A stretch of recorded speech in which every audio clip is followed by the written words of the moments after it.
আগামী ৪৮ ঘন্টার মধ্যে পূর্ব মধ্য বঙ্গোপসাগর ও তৎসংলগ্ন এলাকায় একটি লঘুচাপ সৃষ্টি হতে পারে বলে জানিয়েছে বাংলাদেশ আবহাওয়া অধিদপ্তর। সেই সঙ্গে দেশের উত্তর ও মধ্যাঞ্চলে ভারী থেকে অতি ভারী বৃষ্টিপাতের সংখ্যা রয়েছে। একই সঙ্গে তাপমাত্রা সামান্য কমতে পারে। শুক্রবার সন্ধ্যা ৬টা থেকে পরবর্তী ১২০ ঘন্টার দেওয়া পূর্বাভাসে এই তথ্য জানায় আবহাওয়া অধিদপ্তর।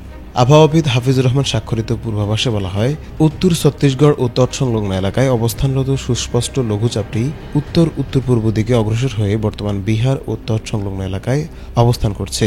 এটি আরও উত্তর উত্তর পূর্ব দিকে অগ্রসর ও দুর্বল হয়ে লঘুচাপে পরিণত হতে পারে। আগামী ৪৮ ঘন্টার মধ্যে পূর্ব মধ্য বঙ্গোপসাগর এবং তৎসংলগ্ন এলাকায় একটি লঘুচাপ সৃষ্টির সম্ভাবনা রয়েছে।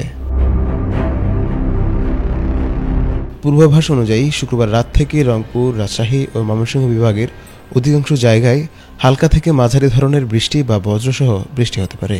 ঢাকা, খুলনা ও সিলেট বিভাগের অনেক স্থানে এবং বরিশাল ও চট্টগ্রাম বিভাগের কিছু কিছু জায়গায়ও বৃষ্টি হতে পারে।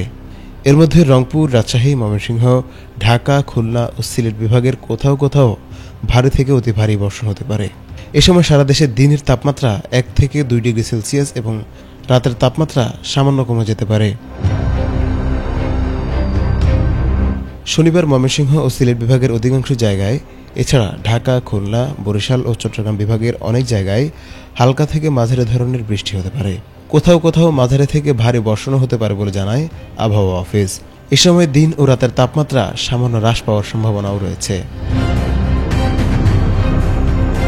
পূর্বাভাসে আরও বলা হয়েছে, ঢাকা ও সিলেট বিভাগের কিছু কিছু স্থানে এবং রংপুর, ময়মনসিংহ ও বরিশাল বিভাগের দু এক জায়গায় বৃষ্টি হতে পারে।